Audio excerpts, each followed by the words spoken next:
Sudah hampir 2 pekan banjir akibat hujan deras dan luapan danau Limboto tak kunjung surut dan merendam ratusan rumah warga.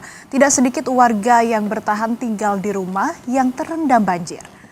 Ratusan rumah warga di Desa Hutada, Kecamatan Telaga Jaya, Kabupaten Gorontalo masih terendam banjir dengan ketinggian air lebih dari 50 cm. Sebelumnya ketinggian air di wilayah ini bisa mencapai 3 meter. Meski air sudah mulai surut, namun masih banyak warga yang mengeluhkan rumahnya masih terendam banjir nyaris 2 pekan terakhir. Data sementara di lapangan, masih ada 4 kecamatan di wilayah Gorontalo yang masih terendam banjir. Ribuan rumah warga hingga lahan pertanian terdampak banjir.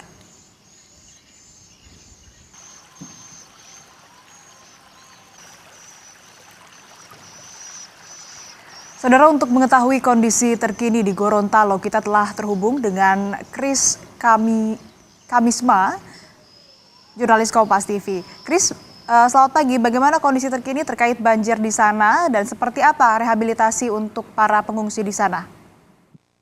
Ya, Asri dan juga saudara, tepat saat ini kita berada di salah satu di Desa Hutadaat, Kecamatan Telaga Jaya, Kabupaten Gorontalo, yang merupakan salah satu desa atau pemukiman yang sampai saat ini masih terdampak dari banjir luapan Danau Limboto. Bahkan di belakang kita saat ini banyak rumah yang ketinggian airnya itu masih di atas 50 cm.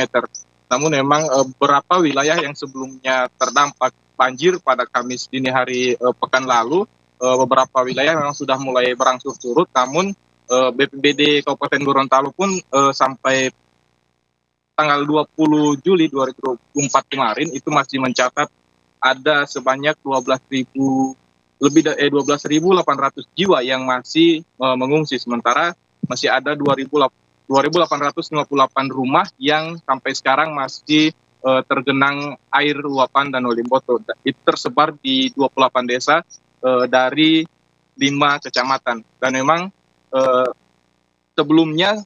sebelum banjir yang terparah ini melanda beberapa wilayah di Kabupaten Gorontalo akibat luapan Danau Limboto, sebelumnya memang rumah-rumah di sini telah direndam oleh banjir luapan Danau Limboto. Namun diperparah lagi terjadi saat Kamis dini hari minggu lalu, itu ketinggian airnya hingga mencapai 3 meter. Namun karena memang beberapa hari kemarin cuaca di Gorontalo sudah cukup cerah, sehingga sebagian wilayah yang sebelumnya terdampak luapan Danau Limboto yang menyebar ke beberapa kecamatan saat ini sudah mulai berangsur surut, dan sebagian warga yang mengungsi itu sudah kembali ke rumah untuk membersihkan dan mengatur kembali barang-barang yang sebelumnya terendam air luapan Danau Limboto. Sementara saat ini masih banyak juga warga yang bertahan di posko pengungsian karena rumahnya masih terendam luapan Danau Limboto, dan itu mereka belum bisa menempati rumahnya.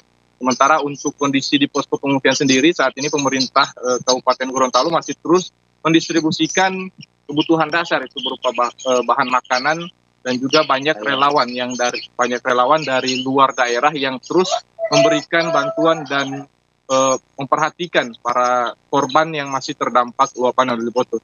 Selain itu, pelayanan kesehatan pun masih terus diberikan kepada masyarakat yang berada di posko pengungsian, karena banyak warga yang saat ini sudah mulai mengalami beberapa penyakit seperti gatal-gatal dan diare serta demam. Asri. Ya, sejumlah bantuan sudah didistribusikan baik oleh pemerintah maupun juga oleh relawan. Namun memang banjir ini masih mengendangi. Tadi juga Anda sebutkan masih mengendangi sekitar 28 desa. Begitu harapannya semoga banjir segera surut dan masyarakat bisa kembali beraktivitas normal. Terima kasih laporan Anda, Kamisma, jurnalis Kompas TV dari Gorontalo. Selamat bertugas kembali.